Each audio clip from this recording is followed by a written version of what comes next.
Baheula di Tatar Sunda aya hiji awewe geulis ngaranna Dayang Sumbi. Manehna hirup di leuweung jeung anjingna Tumang. Di hiji poe Dayang Sumbi keur ninun. Beunangna murah ka handap. Dayang Sumbi nyarios, saha anu pang nyokotkeun benang? Lamun lalaki bakal dijadikeun salaki.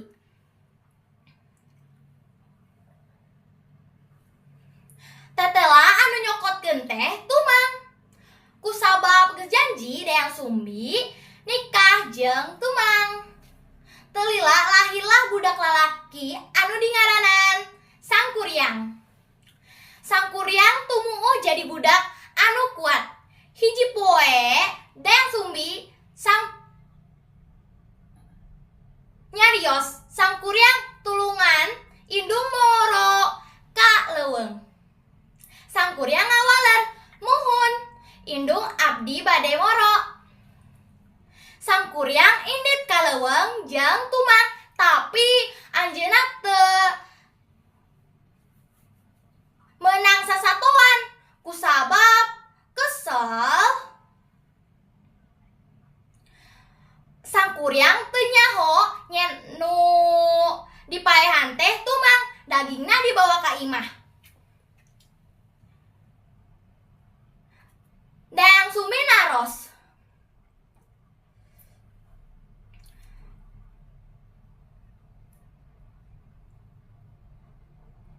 "Ieu daging ti mana?" Sangkuriang ngawaler, "Ti hasil moro indung." Nalika nyaho nyen eta daging Tumang, Dayang Sumbi kacida sedihna, manehna ambek sarta nyarios, "Naha anjeun maehan Tumang?" Sangkuriang reuasa Dayang Sumbi tuluy ngusir anjeunna. Sangkuriang indit ngumbara ka mana-mana. Mang taun-taun harita Sangkuriang geus jadi jajaka gagah. Manehna balik deui sarta papanggih jeung Dayang Sumbi. Kusabab Dayang Sumbi awet ngora, Sangkuriang teu nyaho nyen eta indungna. Sangkuriang nyarios, "Abdi resep ka anjeun, abdi hoyong nikah." Dayang Sumbi kaget nalika ningali tatu dina sirah Sangkuriang.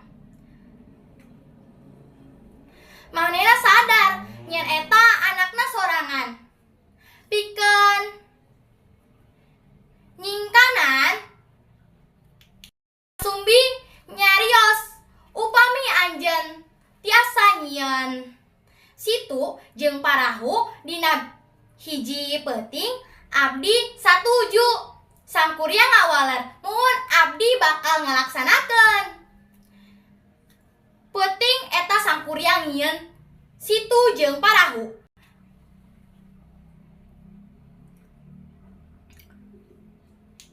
Leanana ampir rengse. Dayang Sumbi hariwang tuluy ku ngagelar kain bodas supaya siga cahaya isuk. Sangkuriang nyarios, "Naha geus isuk." Nalika hayam kongkorongok, Sangkuriang ngarasa gagal. Manehna ambek sarta nyarios, "Abdi gagal." Ku ambekna Sangkuriang nendang parahu tepi ka tibalik parahu eta robah jadi gunung Tangkuban Parahu. Kitu sasakala Tangkuban Parahu. Pesan moral, ulah gegabah sareng ulah buru-buru dina nyieun kaputusan. Utamana lamun henteu jeung pikiran keur pinuh ku amarah.